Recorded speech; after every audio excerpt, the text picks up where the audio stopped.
তোক মই থিয় কৰামেই ইটছ মাই চেলেঞ্জ মই দাদাৰ ইয়াত ধৰিছোঁ এনেকৈ আহে তই মোক কান্ধত ধৰচোন তই মোক কান্ধত ধৰ মই যেতিয়া বুঢ়া হ'ম তেতিয়া তোৰ কান্ধত মই ধৰিম মোৰে কান্ধত ধৰে কোনো মই যেতিয়া বুঢ়া হ'ম তেতিয়া মই তোৰ কান্ধত ধৰিম হয় নাই হয় হয় ঠিকে আছে মোৰ ভাগিছিলে কি ইয়াত ভাগিছিলে মোৰ এক্সিডেণ্টৰ পাছত ফাৰ্ষ্ট টাইম মোক চিনাকি কৰি দিয়া মানুহজন এখেত মোক চিনাকি কৰি দিছিলে মই এটা কবিতাৰ এলবাম বনাইছিলোঁ মই কৰি দিছোঁ এলবাম বনাইছিলোঁ আৰু দাদাই প্ৰমোশ্যন কৰি আমি ইয়াত একত্ৰিত হৈছোঁ আৰু মই প্ৰথমে দেখুৱাইছোঁ বিষাদৰ শিকলি জয়ন্ত সিং পাপুৰ এটা খুব 5টা কবিতাৰ এটা কেছেট তোমাক স্বাগতম জনাইছোঁ ধন্যবাদ দাদা আপোনাকো স্বাগতম জনাওক ধন্যবাদ আৰু জয়ন্ত শেষ কৰিছোঁ হয় মই সেই নিউজ 18ক মোৰ ফালৰ পৰা বহুত বহুত ধন্যবাদ জনাইছোঁ নমস্কাৰ মই চক্ৰপাণী পৰাশৰ মোৰ লগত জয়ন্তজিত পাপু আছে নমস্কাৰ পাপু নমস্কাৰ পাপুক চিনি নোপোৱা মানুহ নাই চাগে কাৰণ জুবিন দাই এজন মানুহক কৈছিল যে মই ইয়াক থিয় কৰামেই ইয়াক খোজ কঢ়ামেই আৰু সেই ভিডিঅ'টো আপোনালোকে যদি পাহৰিছে এবাৰ চাই লওক ভিডিঅ'টো আৰু পাপু আজি আহি মোৰ কাষ পাইছেহি আৰু তেওঁ গুৱাহাটীলৈ আহিছিলে জুবিন দাক আকৌ এবাৰ চাবৰ বাবে তেওঁৰ ক্ষেত্ৰলৈ আহিছিলে আৰু ইতিমধ্যে সৰু সজাইত এবাৰ দৰ্শন কৰি গ'ল কিন্তু ঘৰত থাকি ভাল লগা নাই চাগে আকৌ আহিছে আৰু আহি মই ভাবিছোঁ সেই কথাখিনি আকৌ এবাৰ পাতিম আমি প্ৰথমতে এটা ভিডিঅ' চাই লওকচোন জুবিন দাই কি কৈছিল পাপুৰ বিষয়ে আৰু পাপুৰ এক্সিডেণ্ট হৈছিলে আৰু স্পাইনেল কৰ্ডত ইঞ্জুৰি হৈছিলে আৰু পাপু আজিও সেই তেনেধৰণেই আহিবলগীয়া হৈছে ইয়ালৈ কষ্টৰে আহিছে বাট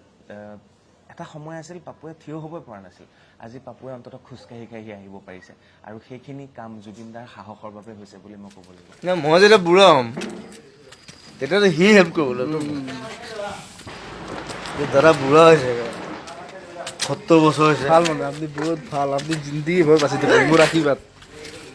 জিন্দগী ভৰ বাচি থাকক জিন্দগী হৈ ক'ত বাচিম বাচিব লাগিব কোনো মানুহ নাবাচে নাই নাই আপোনাৰ কিবা এটা হ'লে অসম ধ্বংস হৈ যাব Try. It's a force from your brain to your legs. You try. You can. You can.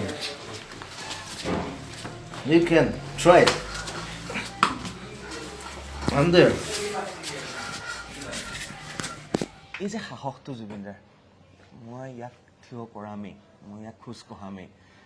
বাকী যি হয় যি নহওক ইমান মানে সাহস আৰু ইমান পজিটিভিটি আছিল ন জুবিন দাৰ সেই বস্তুখিনি এতিয়াও মৰমে মৰমে অনুভৱ হয় আচলতে মই বহুত মানুহৰ ওচৰত হেল্প বিচাৰিছিলোঁ তেতিয়া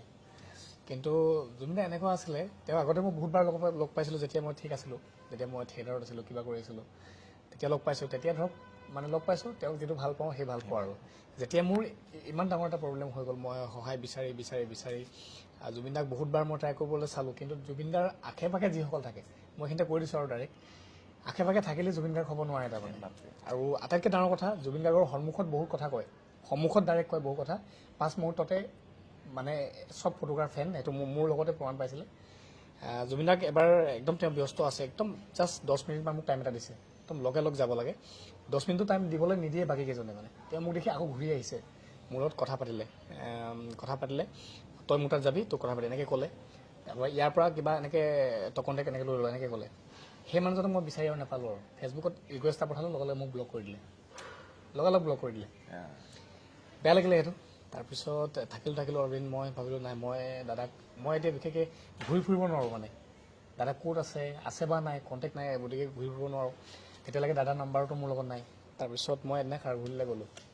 খাৰঘুলিলৈ যোৱাৰ পিছত মই বাহিৰৰ খাৰঘুলি যেতিয়া খেৰৰ ঘৰ আছিলে এটা জিৰণি হয় তাতে বহিলোঁ অলপ টাইম বহিলোঁ দাদা তেতিয়া মানে কিবা চিনেমা এখনৰ গানৰ কামত ব্যস্ত আছে গান গাই আছে গান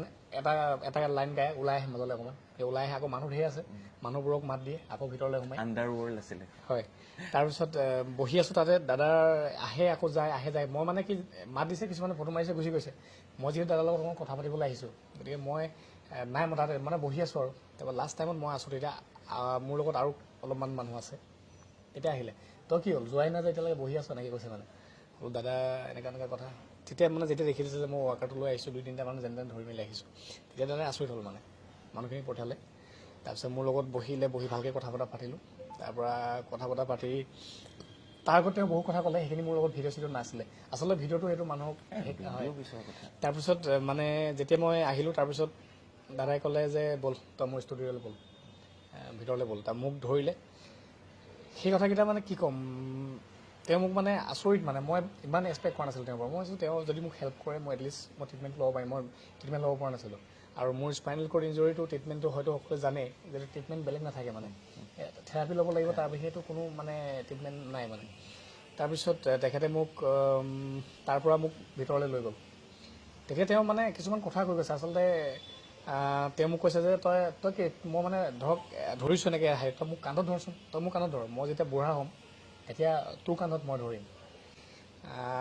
চ' সেইবোৰ কথা। আৰু তোক মই থিয় কৰামেই। আৰু থিয় কৰাম যে কৈছে, তেওঁ মোক নাজানো, তেওঁ মোক কিবা এটা ভাল পাইছে বা কি নাজানো, তেওঁ কান্দিছে মানে, মোক দেখি পেলাই কান্দিছে মানে। তেওঁ ভিতৰত কোনোবা তেওঁৰ লগৰো আছিলে, চবকে তেওঁ মোক চিনাকি কৰি দিছে, এই চাচোন এই কি হৈ গ'ল, কেনেকুৱা ল'ৰা আছিলে। আৰু চবৰ আগতে তেওঁ এটা কথা কৈছে, ইয়াক মই ঠিক কৰাম আৰু মই ইয়াক মোৰ চিনেমাত ল'ম। কি ল'ৰা আছিলে চাচোন। এই এটা ভিডিঅ'ত চাব আপুনি, মই গেঞ্জি পিন্ধি আছোঁ, গেঞ্জিটো এইকাৰণে পিন্ধি আছোঁ, দাদাই কৈছে তোৰ মানে জেকেট পিন্ধি আছোঁ, তথাপি দাদাই কিবা এটা অনুমান কৰিছে মানে, তোৰ কি ফিটনেছ আছিলে, তই খোলচোন, চোলা খোলচোন চাওঁ। মই খুলিছোঁ, তেওঁ খুলিছে, মোৰো আছিলেতো আগতে, তোৰ অলপ বেছি আছে বাৰু, এনেকৈ কৈছে মানে। তাৰপিছত মই বোলো দাদা জোতা পিন্ধি আছোঁ ভিতৰলৈ, তই জোতা খুলিব নালাগে, বল ভিতৰলৈ বল। ডাইৰেক্ট ষ্টুডিঅ'ত খাৰগুলি ষ্টুডিঅ'টো বহাইছে। তেতিয়া গান এটা মোক শুনাইছে, কোনো ৰেকৰ্ডিং নকৰিবি, এই শুনক গানটো, শুন তই ভাত চাত খাই যাব লাগিব আৰু কথা আছে, তেনেকৈ মানে। তাৰপিছৰ পৰা কণ্টেক্ট হৈ থাকিছিল আৰু তেওঁ মানে তেওঁ মোবাইলটোত আখৰবোৰ সদায় ফোন ষ্টাইলটো ডাঙৰ কৰি থয় মানে। তেওঁ মোক নিজে ফোনটো দিছে, ইয়াত চাচোন তই চাৰ্চ কৰ, এই ডক্টৰ আমুক বুলি এটা নম্বৰ আছে, তই উলিয়াই ল, মই কল কৰি আছোঁ, তই কালিৰ পৰা তাত ট্ৰিটমেণ্ট ল'বি। আৰু কিবা প্ৰব্লেম হ'লে সম্পূৰ্ণ ফুল মানে বিল মই পে' কৰি আছোঁ, তই মোক কণ্টেক্ট কৰিবি, সেনেকৈ কয়। মাহঁতে এইটো কৈছে নহয় যে তই মোক এটা মেছেজ কৰি দিবি, পাপু লেংৰা ত্যাগী বুলি লিখি দিবি। আৰু মই এইখিনিতে চকৰদা মই এটা মানে নিজে ফিল কৰোঁ দেই, আচ্ছা ঠিক আছে, মোৰ নাম পাপু আৰু মই আজি এইটো কৈছোঁ চাগে পাপু লেংৰা বুলি ক'লে, আছে একো নাই, ত্যাগী বুলি ক'লে মানে। সেইটো কথাটো বস্তু মোৰ লাগিছে ক'ৰবাত, কেলে তেওঁ কেনেকৈ ভাবিলে যে ত্যাগী বুলি টাইটেল এটা লগত লগাই দিওঁ মানে। তেওঁ মানে এজন মানে অৰিজিনেল টাইটেল কি? মোৰ চমুৱা টাইটেলটো আকৌ জুবিন দাই লগাই দিলে। মোক জুবিন দাই এটা টাইটেল দিছে ত্যাগী। চ' ত্যাগী বুলি ক'লে বহুত মিনছ বুজায়, বহুত বুজায়। আৰু তেওঁ কি ফিল কৰিলে নাজানো, একো নাজানে তেওঁ মোৰ কথা, জাষ্ট সিমানেই জানে। তেওঁ ত্যাগী বুলি কৈ দিছে। আৰু মই প্ৰতিবাৰে মেছেজ কৰিলে মই তেনেকৈ দিওঁ, দাদা আমুক তামুক পাপু লেংৰা ত্যাগী, তেনেকৈ দিওঁ মই। লাষ্টত দাদাই কয় ত্যাগী বুলিয়ে কবি অকল বুলি কৈছে সেইদিনা, সেনেকৈ আৰু মানে। আৰু কিন্তু শেষত কৈ দিওঁ, তেওঁ মোক যেনেকৈ চেলেঞ্জ কৰিছিলে তেনেকৈ মই থিয় হ'লোঁ। মোৰ একদম বেয়া কণ্ডিশ্যন আছিলে দাদা ওচৰত যেতিয়া গৈছিলোঁ, মই একেবাৰে বেয়া কণ্ডিশ্যন, মই থিয় হ'লোঁ। শেষত এনেকুৱা হৈ গ'ল, লকডাউন আহি গ'ল। তেতিয়া মানে মোৰ অকণমান চলিবলৈ অলপ ৰুমত থাকি প্ৰব্লেম হৈ গ'ল গুৱাহাটীত। মোৰ পাৰ ডে' মিনিমাম 1500 টকা খৰচ লাগে। তেতিয়াতো মই কবিতা চবিতা কিবা কিবি লিখোঁ, গান চান লিখোঁ, সেনেকৈতো মানে সম্ভৱ নাছিলে চলি যোৱাটো মানে। তাৰপিছতে মোৰ মানে কি ট্ৰিটমেণ্টটো দাদাই দি আছে। মোৰ বেয়া লাগিলে যে মই দাদাক আকৌ মোৰ ৰুমত খাবলৈও পইচা নাই, ভাড়া দিবলৈও পইচা নাই, সেইটোও পইচা খুজি, সেইটো মোৰ বেয়া লাগিলে নিজৰে। তাৰপিছত ডক্টৰজনে মোক ক'লে তুমি এইখিনি যদি ঘৰতে কৰি থাকা তুমি মানে হেৰি কৰিব পাৰিবা, এনেকৈ ক'লে মানে। মই চিন্তা কৰিলোঁ ঘৰত গৈ কিবা এটা কৰোঁ। ফিজিঅ'থেৰাপি ডক্টৰ এজন আছে, তেখেতে বহুত হেল্প কৰিলে। তেখেতে মোক ক'লে যে আপুনি কি কাম কৰিম বুলি ভাবিছে সেইটো কাম ষ্টাৰ্ট কৰক, সেইফালে হৈ থাকিব। আৰু তেওঁ সেই জোৰটো দিয়াৰ কাৰণে মই আজি এটা বিজনেছ ষ্টাৰ্ট কৰিলোঁগৈ। লাষ্ট মোক দাদাই যিমান দিন লং টাইম মোক ট্ৰিটমেণ্ট কৰাই থাকিলে, ট্ৰিটমেণ্ট কৰাৰ পাছত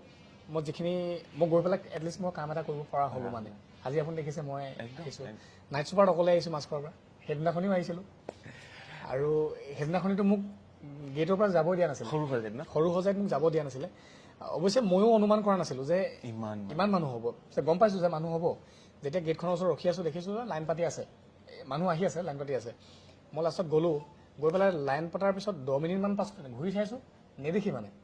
মানুহৰ পৰা ইপাৰ সিপাৰ নেদেখি। আৰু সেই মুহূৰ্তত যদি মোৰ বাইচান্স কিবা এটা হয়, মোৰতো ভালে, তেতিয়া মই একো কৰিব নোৱাৰোঁ মানে, আগলৈ যাব নোৱাৰোঁ, পাছলৈ যাব নোৱাৰোঁ, মই অকলে আহিছিলোঁ। আৰু মানে ইমান এটা শক্তি কৰবাই যে নাজানো, মই মানে ভাগৰি যোৱা নাই মানে। মই ৰাতি নোখোৱাকৈ আহিছোঁ, তাৰ দিনাখনৰ পৰা লঘোণে আছোঁ দাদাৰ কাৰণে, ৰাতি নোখোৱাকৈ আহিছোঁ। আহি পেলাই লাষ্ট টাইমত যাওঁতে গ'লোঁ ভালকৈ, ইফালৰ পৰা ওলাই আহোঁতে মোৰ ভৰি চুচৰি গৈছে মানে। আৰু ৰ'দটো ইমান পালোঁ, এনেকৈ পাই মেলি হেৰি কৰিলোঁ। পাপুক মই তাৰ আগতেও চিনাকি পাপুৱে যিটো কবিতাৰ কেছেট কৰে। একচুৱেলি মোক দাদাই কিন্তু চিনাকি কৰিছিলে ফাৰ্ষ্ট টাইম, মোৰ এক্সিডেণ্টৰ পাছত ফাৰ্ষ্ট টাইম মোক চিনাকি কৰি দিয়া মানুহজন মোক চিনাকি কৰি দিছিলে। মই এটা কবিতাৰ এলবাম বনাইছিলোঁ, মই কৰি দিছোঁ এলবাম বনাইছিলোঁ। আৰু দাদাই প্ৰমোশ্যন কৰি দিছিলে মানে ৰিলিজ কৰিছিলে শুভমুক্তি দাদাৰ তেতিয়া আপুনি তেতিয়া মই নিউজ 18ত আছিলোঁ মোৰ ভিডিঅ' এটা আছে অকণমান দেখাই দিওঁ নেকি দেখা দিয়ক হয় সেইটো বহুত পুৰণি ভিডিঅ' কিমান চনৰ কাহিনী সেইটো আপোনাৰ 15 মান হ'ব নেকি 15 মানৰ কাহিনী হ'ব তেতিয়া তাতে নিউজ 18ৰ ডেস্কতে পাপু গৈছিলে পাপু এনেকৈ বহি আছিলে চকী এখনত তেতিয়া পাপুৰ এক্সিডেণ্ট অলৰেডি হৈছে আৰু তেতিয়া মোৰ ইয়াতকৈ আৰু বহুত বেছি বেয়া মোৰ মনত পৰিছে আমি লিফ্টত এনেকৈ লৈ গৈছিলোঁ তাৰপিছতে আমি খুব ধুনীয়াকৈ এটা ভিডিঅ' প্ৰস্তুত কৰিলোঁ পাপুৰ সেই কবিতাৰ কেছেটটো উন্মোচন হ'ল তাতে আৰু তাৰপিছত লাহে লাহে লাহে লাহে পাপুৰ লগত মোৰো অকণমান সম্পৰ্ক কমিল কিন্তু আকৌ পাপুৱে মোক মনত পেলাই দিলে সেই কাহিনীখিনি আৰু মই সেইকাৰণে ভাবিলোঁ আজিৰ দিনটোত আৰু আজি মই যিটো ঘৰ মই থাকোঁ ঘৰত তলতে আমি বহিছোঁ কাৰণ পাপুক মই মানে এনেকৈ আকৌ মোৰ অফিচলৈ ফাৰ্ষ্ট ফ্ল'ৰলৈ লৈ যাবলৈ ইচ্ছা নাই আৰু সেইকাৰণে ইয়াতে বহি পেলাই কথাখিনি পাতিছোঁ পাপু কিবা আনুমানিক এনেকুৱা হিচাপ ক'ব পাৰি নেকি দাদাই কিমান টকাৰ হেল্প কৰিলে তোমাক দাদাইতো আপোনাৰ মোক কেছ পইচা দিয়া নাছিলে হাতত ডাইৰেক্ট ডক্টৰক মানে দাদাই এইটো কথা কৈছিলে তোক লাগিব নেকি কিবা তই চলি আছ নাই মানে আছ নাই মোক দাদা সেইটো আছে মোক ট্ৰিটমেণ্ট লাগে মোক কেছ নালাগে মোক ট্ৰিটমেণ্টটো লাগে তেওঁ যদি মোক ট্ৰিটমেণ্টটো দিয়ে তে মোৰ বেটাৰ মোৰ কাৰণে তাৰপিছত দাদাই ক'লে ঠিক আছে সেই ডক্টৰজন যাৰ ওচৰত মই কৰি আছিলোঁ ফাৰ্ষ্ট টাইম এজন ডক্টৰ অনুপম কোঁৱৰ তেখেতৰ ওচৰত কৰিছিলোঁ তাৰপিছত আকৌ বেলেগ এজন থেৰাপিষ্ট আছিলে ফিজিঅ'থেৰাপিষ্ট তেওঁলোকৰ ওচৰত কৰোঁতে তেওঁলোকে পাৰ ডে চাৰ্জ 500-550 লয় আৰু এই প্ৰথমগৰাকীয়েতো তেখেতে আৰু বেছি লয় তেনেকুৱা আছিলে মই অলমষ্ট 3 month 6-7 month কৰিছিলোঁ কিন্তু তেখেতে কৈছিলে যে ডক্টৰজনে কৈছিলে 3 month কৰাৰ পিছত তুমি বাকীখিনি কৰি থাকিলে তুমি হেৰি হ'ব মানে চ' তেওঁ 3 monthত এইখিনি বিল যিমানখিনি বিল হ'ল আৰু মেডিচিন অলপ আছিলে লাষ্ট টাইম অহা টাইমত আৰু আটাইতকৈ ডাঙৰ কথা আছিলে মই যিজন ডক্টৰৰ ওচৰত ট্ৰিটমেণ্ট কৰি আছিলোঁ তেওঁৰ ট্ৰিটমেণ্টটো ল'লে কি হয় আপোনাৰ তেওঁ মানে মই যিকোনো এটা বস্তু জেগাত প্লাষ্টিকৰ চাইড বহিব নালাগে ক'ৰবাত বহিব নালাগে মোৰ য'ত নেকি বহি মোৰ স্পাইনডাল একদম পূৰা ষ্ট্ৰেট মানে ষ্ট্ৰেট থাকিব লাগে তেনেকুৱা চেয়াৰত বহিব লাগে আৰু সেইবিলাক খুব মানে বহুত কষ্টলি হয় মানে কিনিব লাগে আৰু বেড এখন আছে যিকোনো বেডত হ'ব নালাগে সেইখন বেডত হ'ব লাগে সেই বস্তুকেইটা কিনিবৰ কাৰণে মোৰ বহুত পইচা নাছিলে মানে তো সেই পইচাকেইটা লাষ্টত বেডখনৰ দাম আপোনাৰ 22,000 মান আছিলে আৰু চোফাখন যিখন আছিলে সেইখন সেই চোফাখনৰ কথা মোক তেখেতে ক'লে যে তুমি এখন কিনিব নালাগে মই কিন্তু জুবিনদাৰ খাৰগলিত কিন্তু এখন দেখি আছোঁ তুমি সেইখনকে দাদাক কৈ দিয়ে যদি দি দিয়ে তোমাৰ কাৰণে বেটাৰ হ'ব কিন্তু দাদাই মোক সেইখন দি পঠাইছিলে এইবিলাক কথা একচুৱেলি মই আজিলৈকে কোৱা নাই দেই এতিয়ালৈকে কোৱা নাই মানে কাকো সেইখন দাদাই মোক দিছিলে আৰু সেইখন মানে এনেকুৱা হ'ল সেইখন মানে দাদাৰ পুৰণি এখন অলপ পুৰণি টাইপৰ আছিলে সেইখনত বহি পেলাই মানে যেতিয়া মই দিনৰ ৰেষ্ট টাইম থাকোঁ তাত বহোঁ মানে সেইখনতে বহোঁ কাক হেল্প কৰা নাই কাৰ বাবে কৰা নাই জুবিন দাই মানে এইবিলাক কথা যেতিয়া আলোচনা হয় পাতি থাকে মই এইকেইদিন বহুতৰ লগত দাদাই সহায় কৰা ব্যক্তিক মাতি আনি পেলাই মই বহুতকেইটা অনুষ্ঠান কৰিবলৈ চেষ্টা অব্যাহত ৰাখিছোঁ আৰু পাপু এটা কথা কৈ থৈ যোৱাচোন মানে তোমাৰ এক্সিডেণ্টটো হৈছিল কেনেকৈ কোন চনত কি পৰিস্থিতিত হৈছিল মই তেতিয়া আপোনাৰ এক্টিং আৰু ডান্স কৰিঅ'গ্ৰাফিও কৰিছিলোঁ মই অসমৰ প্ৰায় সকলো লগত কাম কৰিছোঁ আৰু এজন ব্যক্তি আছে কিন্তু মই তেওঁ যদি কৈ দিব পাৰিম নেকি মোক ৰবি শৰ্মা ৰবিদাও আছিলে দাদা মানে কি মই জুবিনদাৰকৈ আগত তেওঁ পোৱা দাদা এনেকুৱা আছিলে মই যেতিয়া 3 month হৈ গ'ল মোৰ জাষ্ট এক্সিডেণ্ট মই পৰি আছোঁ বেডত মই মানে 3 monthৰ পাছত মই অলৰেডি বহুত টকা খৰচ হৈ গ'ল মোৰ 12-13 লাখ মান টকা খৰচ হৈ গ'ল 3 মাহৰ পাছত মই চেকআপত আহিব পৰা নাছিলোঁ তেতিয়া ৰবিদা মোৰ ঘৰলৈ গৈছিলে মোৰ ঘৰত গৈ পেলাই তেওঁ মোৰ হাতত পইচা দিছিলে চেকআপত আহিবলৈ আৰু তেওঁ কৈ থৈ আহিছিলে যে তই চেকআপত যা আৰু যদি তোৰ কিবা এটা অসুবিধা হয় তই মোক কল কৰিবি তেনেকৈতো বহুতে কয় মোক বহুতে কৈছিলে কিন্তু না কল ৰিচিভ কৰিব না কিবা কৰিব কিন্তু দাদাক মই আকৌ অহাৰ পাছতো পইচা প্ৰব্লেম হ'ল আকৌ ফোন কৰিছোঁ দাদাই কৈছে তই অকল তোৰ লোকেশ্যনটো কৈ দিছোঁ তই একো কষ্ট কৰিব নালাগে মই গৈ আছোঁ দাদাই গাড়ী চলাই মোৰ থকা লজলৈ আহিছে লজত আহি মোৰ হাততে পইচা দিছে ৰবিদা পইচা দিছে তেনেকুৱা আৰু তেওঁৰ লগত মই 2 বছৰ আছিলোঁ দাদাৰ লগত বৌয়েও খুব মৰম কৰিছিলে দাদাও যথেষ্ট মৰম কৰিছিলে আৰু এবাৰ মানে এনেকুৱা দাদাটো জানে আৰু কেনেকুৱা তেওঁ তেওঁ 3rd floor আছিলে লিফ্ট নাই মই গ'লোঁ তেওঁক লগ কৰিবলৈ তেওঁ তলতে ৰচোন মই গৈ আছোঁ তেওঁ মোক উঠাইছে মোৰ লগত যিটো ল'ৰা গৈছে তাক কৈছে তই এডাল ধৰ তেওঁ মোক উঠাই 3rd floorলৈকে লৈ গৈছে মানে চিৰি নাই তেনেকুৱা আমাৰ ৰবিদাৰ লগত সেইখিনি আৰু তেখেতকো মই চেল দিবই লাগিব মোক কৰিছে তো লাষ্ট টাইম তাৰপিছত মই জুবিন দা কাৰণ মোৰ ট্ৰিটমেণ্টটো এনেকুৱা হ'ল যে মোৰ লং টাইম ট্ৰিটমেণ্ট লাগে ময়ো বেয়া লাগে যে মোক ট্ৰিটমেণ্ট কৰিছে মই আকৌ বাৰ বেয়া লাগে ঠিক তেনেকৈ জুবিন দাৰ ক্ষেত্ৰতো মই লাষ্ট মমেণ্টত মই ৰুমৰ ভাড়া খোজা নাছিলোঁ খাবলৈ খোজা নাছিলোঁ গুচি গৈছিলোঁ এক্সিডেণ্টটো মোৰ সেয়াৰ মানে আপোনাৰ থিয়েটাৰ শেষ হ'ল এপ্ৰিলত প্ৰগ্ৰেম কৰি আছিলোঁ আমি তেতিয়া আমাৰ এটা গ্ৰুপ আছিলে, সেই গ্ৰুপটোত আছিলে আমাৰ এতিয়া খুব ফেমাছ, আপোনালোকে সকলোৱে চিনি পায়, চুমকি বাইলুং বা চুমকি আছিলে আৰু কোনোবা এনেকৈ আছিলে। তেতিয়া মই মানে 3 দিনমান প্ৰগ্ৰেম নাছিলে, মই ঘৰলৈ যাব লাগিছিলে। ঘৰলৈ যাওঁতে কি হয়, মোক পাছফালৰ পৰা গাড়ীখনত খুন্দা মাৰিলে। গাড়ীখনে মানে পাছফালৰ মাৰি পূৰা উৰাই দিলে মোক। মানে আপোনাৰ 30-40 ফুটমান মই উৰি চিটিকি পৰিছোঁ মানে। তাতে মোৰ 2টা প্ৰব্লেম হ'ল। এটা হ'ল দেখাই দিছোঁ মই অকণমান, এটা হ'ল মোৰ ভৰিটো ইয়াত ভাগি গৈছিলে, এই কোলাখিনি দেখিছে যে, ইয়াত মোৰ একদম ডাইৰেক্ট ভাগি গ'ল। আৰু নেক্সট প্ৰব্লেমটো মোৰ যিটো মেজৰ প্ৰব্লেম, যিটো আজিও মই যুঁজি আছোঁ, সেইটো হ'ল ইয়াত ডিঙিত ভাগিছিলে, স্পাইনেল কৰ্ড ইঞ্জৰি। এইখিনিতে মই এটা কথা কৈ দিওঁ, মোৰ যেতিয়া স্পাইনেল কৰ্ড ইঞ্জৰি হ'ল বুলি মই ভিডিঅ' আকাৰে জনালোঁ মই নিজৰ পেজৰ পৰা, মোক মানে অজস্ৰজনে মোক ফোন মেছেজ কৰি আছে। তেওঁলোকে মোক ভিডিঅ' পঠায়, কিছুমান ভিডিঅ' আপোনাৰ চকু পানী ওলাই আহিব মানে। 10 বছৰ যেতিয়া পিঠি গেলি গৈছে মানে শুই থাকোঁতে, পেচাবৰ পাইপ লৈ আছে 10 বছৰ এটা ল'ৰাই, তেনেকুৱা বহুত আছে মানে। সেই প্ৰব্লেমটো মানে মোৰ সেই তেওঁলোকৰ নিচিনা একেই। কিন্তু আজি মই ভাবোঁ মানে, মই ভাবিলে মোৰ ভয় লাগে মানে দাদা, সেই প্ৰব্লেমটো ইমান, স্পাইনেল কৰ্ড ইঞ্জৰি প্ৰব্লেমটো ইমান বেছি বেয়া। আজি কিন্তু মানুহে বুজি নাপায়। আজি মোক কয়, পাটনা যাব লাগিছিলে নেকি, তই আমুক কৰিব লাগিছিলে নেকি, কিন্তু মানুহে বুজি নাপায় মোৰ ট্ৰিটমেণ্ট পাটনাত নাই, মোৰ হাড়ৰ কোনো প্ৰব্লেম নাই, মোৰ ভৰিটো কেতিয়াবাই জইন লাগিলে। মই জিমত এতিয়া 20 কেজি ডাম্বেল বাইছে মাৰোঁ, ইভেন এতিয়া মাৰোঁ, ৰিচেণ্ট মাৰি থাকোঁ। গতিকে মোৰ ভৰিৰ প্ৰব্লেম নাই, মোৰ প্ৰব্লেম হ'ল ডিঙিটোৰ স্পাইনেল। আৰু এইটো বহুত বেছি ডেঞ্জাৰাছ প্ৰব্লেম হয়। এইটো জেনেৰেলি হয় ওপৰৰ পৰা পৰিলে, নহয় খুন্দা মাৰিলে। আৰু এইটোৰ ট্ৰিটমেণ্ট অকল আছে থেৰাপি, নিজৰটো একদম উইল পাৱাৰটো সেইটো মেইন। সেইটোতো মোক জুবিন দাই এটা কথা কয়, তই যেতিয়া খোজকাঢ়িবি তই ব্ৰেইনটো ফাৰ্ষ্ট টাইম ফ'ৰ্চটো ব্ৰেইনত দিবি। সেইটো কিন্তু ইমানেই শক্তিশালী এটা কথা, সেইটো ফিজিঅ'থেৰাপি ডক্টৰে প্ৰতিজন পেচেণ্টক কোৱা কথা এটা। এই ডক্টৰ, মই আচৰিত হ'লোঁ যে দাদাই কেনেকৈ জানিলে। দাদাই মোক কয়, ফাৰ্ষ্ট টাইম ফ'ৰ্চ ব্ৰেইনত দিবি, তাৰপিছত ভৰি দিবি। মানে ব্ৰেইনটোক তুমি কৈ ল'ব লাগিব যে মই খোজকাঢ়িম। আমাৰ মোৰ প্ৰব্লেমটোৱে সেইটো, কাৰণ মোৰ লগত কানেকশ্যনটো নাই ব্ৰেইনৰ লগত। যেতিয়া স্পাইনেল কৰ্ড ইঞ্জৰি হৈ যায়, মানুহৰ কঁকালত ভাগে, পিঠিত ভাগে, ৰাজাৰডালো য'তেই নাভাবক বা সেই হয়, লগে লগে আমাৰ কানেকশ্যনটো শেষ হৈ যায় ব্ৰেইনৰ লগত। এতিয়া মই আপোনাৰ 6 মান্থ প্ৰেছাৰ পাইপ লৈ আছিলোঁ, 6 মান্থৰ পাছত মোৰ প্ৰেছাৰ পাইপটো মই খুলিব পৰা হ'লোঁ। তাৰ কাৰণে মোৰ ডক্টৰ দীপক কুমাৰ বুলি এজন ডক্টৰ আছিলে, তেখেতে বহুত হেল্প কৰিছিলে মানে, তেওঁ পাৰ্চনেলি মোক হেল্প কৰিছিলে যে প্ৰেছাৰ পাইপটো অঁতাব পাৰি নেকি কিবা কাৰণ। সেইটো লৈ থকাটো এটা বহুত বেছি হেৰি। তো সেইটো মই যেতিয়া মানে এৰাব পাৰিলোঁ, লেট্ৰিন পেছাব এইবোৰতো থাকেই। আজি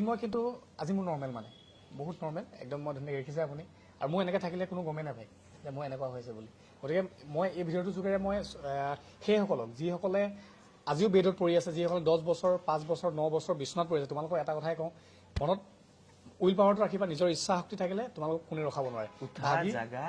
আৰু জগোৱা, সেইটো মানে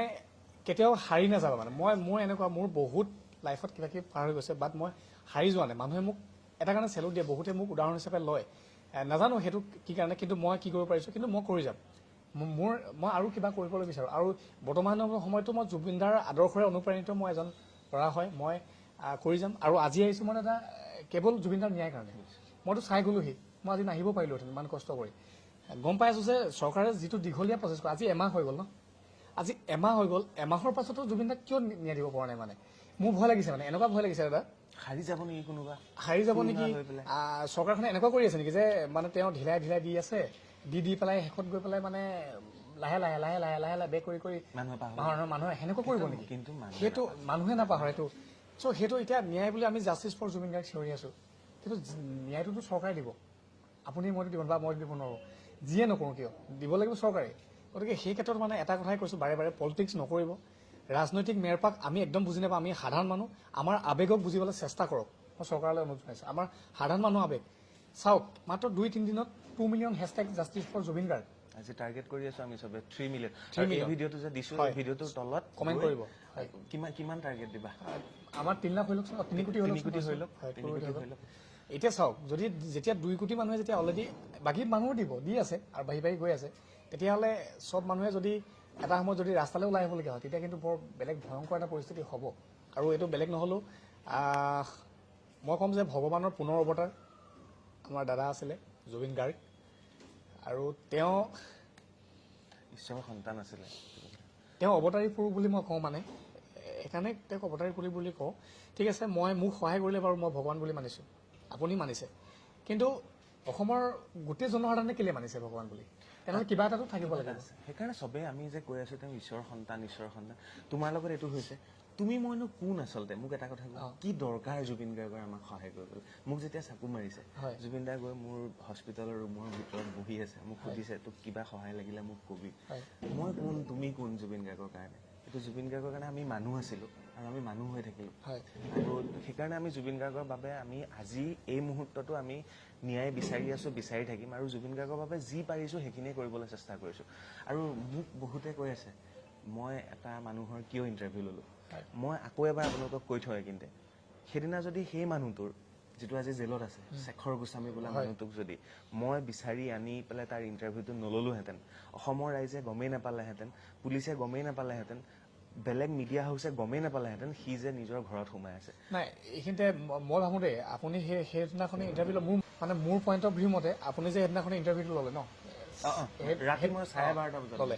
মোৰ মতে এইটো কাৰেক্ট মই কি কাৰণে কাৰেক্ট বুলি কৈছোঁ তাৰ এদিন নে দুদিনৰ আগত তেওঁ কিছুমান স্ক্ৰীনশ্বট ভাইৰেল কৰিছিলে মই সেইকাৰণে কৈছোঁ আপুনি মই বুজি পালোঁ যে আপুনি কিয় ল'লে চক্ৰৱৰ্তীয়ে স্ক্ৰীনশ্বটবোৰ শ্বেয়াৰ কৰিলে যদি মোৰ শেখৰৰ লগত মোৰ আগৰ এটা পুৰণা সম্পৰ্ক আছে মই তাক মেছেজ দিলোঁ কথাবিলাক কি হৈছে কওক আপুনি ক'বনে মোক কৈছে আপুনি নহয় তেওঁ যদি মিছা কৈছে তেতিয়া তেওঁৰ কথা আপোনাৰ আগত একো নাই কিন্তু আপুনি ল'ৰাটো ভাল কৰিলে মই ভাবোঁ ভাল কৰিলে কি কাৰণে ভাল কৰিলে কাৰণ অলৰেডি ইমানখিনি কথা যেতিয়া খোলা হৈছিলে সেই স্ক্ৰীনশ্বটকেইটা যদি যোনে পঢ়িছে জানে কি কৈছিলে তেওঁ অন্য এজন ব্যক্তি শেখৰ গোস্বামীয়ে কি কৈছিলে তাৰপিছত আপুনি লৈছে তো সেইটো মোৰ মতে ভাল কৰিছে আপুনি মই সেইটো মোৰ নিজৰ মতে মই ভাল কৰিছোঁ কিন্তু বহুতে আকৌ মোক কি কৈ আছে যে আপুনি তাত আৰু কিবা কিবি প্ৰশ্ন কৰিব লাগিছিলে সেই মুহূৰ্তত আমাৰ এটাই কথা আছিলে সেই মুহূৰ্তত আমাৰ এটাই কথা আছিলে মই আপোনাৰ কোনোবা এটা ভিডিঅ'ত মই কমেণ্ট কৰিছোঁ দেই মই এই বুলি কৰিছোঁ কোনদিনা হৈছে আপুনি দাদাৰ ডেট হয় জাষ্ট গমেই নাপাওঁ জাষ্ট তাৰ পিছতহে ওলাইছে কাহিনী সেই চিটুৱেশ্যনত মানে আপুনি মই ভাবোঁ যে প্ৰশ্ন আৰু কিবা ভাবি সুধিবলগীয়া এটাই প্ৰশ্ন আছিলে তাত সেইদিনা কি হৈছিলে আৰু যে কিবা আহিব লাগে সেইটো কোনো আপুনি নহয় একচুৱেলি যে যোন হ'লে যে আৰু প্ৰশ্ন আহিব সেইটো মনে নকৰে মানে আৰু সেইদিনা শেখৰ গোস্বামী বোলাকে কৈছিলে যে জুবিনদাৰ মুখৰ পৰা কিবা ওলাইছে নীলা হৈ গৈছে অমুক হৈছে তাৰ পিছতে নেক্সট পোষ্টমৰ্টম কৰিবলৈ মানুহে এটা আহ্বান কৰিলে তো এনেকুৱা বহুত কথা আছে বাকী যি কি নহওক পাপু বহুত বহুত ধন্যবাদ তুমি অহাৰ কাৰণে কথাখিনি কোৱাৰ বাবে আৰু ভিডিঅ'টো ইয়াতে মই প্ৰস্তুত কৰাৰ কাৰণে বেয়া নাপাব কাৰণ অফিচলৈ মই পাপু আকৌ কাৰণ মই ৰবিদাৰ নিচিনাকৈ মই দাঙিও নিব নোৱাৰোঁ চ' তালৈ মই কষ্ট কৰি তেখেতক নিনিলোঁ আৰু পাপু আজি আহিছে দ্বিতীয়বাৰৰ বাবে গুৱাহাটীলৈ আহিছে সেইদিনা সৰু সজাত আছিলে ঘৰত থাকিব পৰা নাই ল'ৰাজনে আৰু যিহেতু জুবিন দাই ইমানখিনি সহায় কৰি থৈছিলে আৰু এতিয়া পাপুৰ পৰা আমি এটা বস্তুৱে শিকিলোঁ আৰু জুবিন দাৰ পৰাতো শিকিয়ে আছোঁ যে মানুহক সহায় কৰিব লাগে আৰু পাপুৰ পৰা এটা কথা শিকিলোঁ উঠা জাগা জগোৱা বহি নাথাকিবা আৰু জুবিন দাৰ ন্যায়ৰ বাবে সকলো ওলাই আহা আৰু তলত কমেণ্টত জাষ্টিছ ফৰ জুবিন গাৰ্গ লিখা যিমান পাৰা লিখা হয়নে পাবু হয় তো বিদায় লওঁ লাষ্ট মই এটা কথাই ক'ম যিসকলে আজি আমাৰ ভিডিঅ'টো চাই আছে আৰু যিসকলে মানে দুৰ্ভাগ্যবশতঃ দুৰ্ঘটনাগ্ৰস্ত হৈ হেণ্ডিকেপ হৈ পেলাই জীৱনৰ লগত যুঁজি আছে মই সকলোকে এটা অনুৰোধ জনাইছোঁ হাৰি নাযাবা মনোবলটো যদি হেৰাই দিওঁ আমি তেতিয়াহ'লে জীৱনত কেতিয়াও উঠিব নোৱাৰিবা তুমি সেই হুইল চেয়াৰতে থাকিব লাগিব মোকো ডক্টৰে কৈছিলে যে মই হ'লে এখন হুইল চেয়াৰ চলাই থাকিব লাগিব তো মই ভাবিলোঁ মই হুইল চেয়াৰ এখন চলাই থাকিম এইটোতো অসম্ভৱ কথা মই এইটো মানি নলওঁ চ' সেইটো কাৰণে আজি আৰু ইতিমধ্যে চাগে বহুতে গম পাইছে মোৰ হুইল পাৱাৰ কথা মই কোৱা নাই মোক বেলেগে কোৱাৰ কাৰণে আপোনালোকে কোৱাৰ কাৰণে কৈছোঁ যে আপোনালোকে নিজে কৈ থাকে যে মই সাহসী চ' সাহসিকতাৰ পৰিচয় কি দিব পাৰিছে নাজানো কিন্তু এটা কথাই ক'ম ষ্ট্ৰং হোৱা জীৱনৰ লগত যুঁজি যোৱা হাৰ নেমানিবা জয় এদিন জীৱন হাৰি যাব তোমাৰ জয় হ'ব মানে মই এই কথাটো সকলোকে ক'ব বিচাৰিছোঁ আৰু দাদাক ধন্যবাদ জনাইছোঁ ময়ো আহিলোঁ আৰু এতিয়া মই ইভিনিং যাম কৈ দিছোঁ আৰু মই দাদাৰ সমাধি ক্ষেত্ৰত যাম সমাধি ক্ষেত্ৰত মই আহিছোঁ কেলৈ মই প্ৰতিবাদ কৰিবলৈ আহিছোঁ প্ৰয়োজন হ'লে অকলে কৰিম মই প্ৰতিবাদ কৰিম প্ৰতিবাদ মানে কি আৰু দাদাৰ ন্যায় বিচাৰি মই জাষ্ট প্ৰতিবাদ কৰিম সমাধি ক্ষেত্ৰত তেওঁক চাম মই সেইটো কাৰণে আহিছোঁ আৰু মোৰ লক্ষ্য এইটো যে দাদা ন্যায় পাবই লাগিব আৰু দাদাক যদি আমি ন্যায় দিব নোৱাৰোঁ তেনেহ'লে আমি প্ৰজন্মৰ পাছত প্ৰজন্ম আমি কোনো উত্তৰ দিব নোৱাৰিম সেইটোৱে মোৰ আৰু ধন্যবাদ শ্বেয়াৰ কৰিবলৈ নাপাহৰিব ভিডিঅ'টো দাদাই ন্যায় পাওক সেইটোৱে আশা কৰিছোঁ ধন্যবাদ পাপুৱে সেইদিনা জুবিনদাৰ সৰু সজাই অনুষ্ঠানলৈ আহিছিল অহাৰ পিছত গৈ পেলাই পাপুৱে এইটো বনালে মায়াবিনী যি গীটাৰখন আছে আৰু জুবিনদাৰ টপিকটো আছে মানে মই ভাবিছোঁ যে তেওঁৰ স্মৃতিত মোৰ দেশত মই সদায় লৈ ফুৰোঁ অংকন কৰিছোঁ আৰু মই এটা কথা দি থৈ গৈছিলোঁ সৰু হৈ থাকোঁতে তেখেতৰ এখন ছবি মই মোৰ থাপনা মোৰ দোকান এখন মই ব্যৱসায় এটা কৰি আছোঁ দোকানখন মই যিসকল মানে ভগৱান ৰাখিছোঁ তেওঁলোকক পূজা কৰোঁ তাৰ লগত মই জুবিনদা ৰাখিছোঁ সদায় মই দোকান চলাওঁ সেইটো মই কৰি আহিছোঁ আৰু সেই ভিডিঅ'টো মোৰ নিজৰ হেৰিৰ পৰা দিছিলোঁ কিন্তু বহুতে চাইছে 5-6 লাখমান মানুহে চাইছে বাৰু কিন্তু মানে মই সদায় কৰি থাকোঁ